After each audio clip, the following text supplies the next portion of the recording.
En l'espace de 2 semaines, plus de 60 000 personnes fuyant les combats en République démocratique du Congo ont trouvé refuge au Burundi.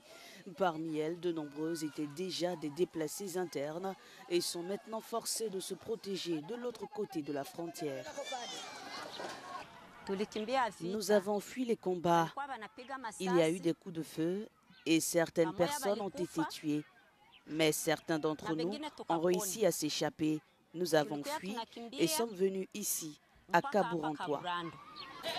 Ce nombre de réfugiés est susceptible d'augmenter à mesure que les hostilités en RDC progressent vers la ville d'Uvira, principal point de passage officiel de la frontière avec le Burundi. Je ne suis plus inquiète.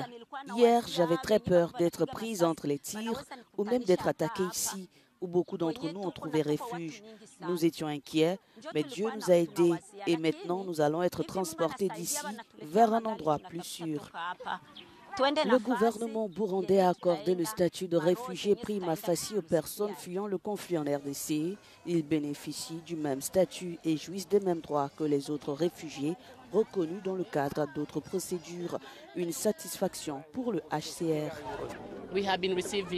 Nous recevons des réfugiés de la RDC depuis quelques semaines, mais le plus grand nombre de réfugiés a commencé à arriver autour du 14 février, où nous avons reçu un grand nombre de personnes traversant la rivière Ruzizi pour arriver au Burundi. Ces réfugiés seront transférés vers le site de Mousséni dans le sud-est du Burundi qui a une capacité d'accueil de 10 000 personnes. Le gouvernement prévoit également d'allouer des terrains pour installer d'autres sites.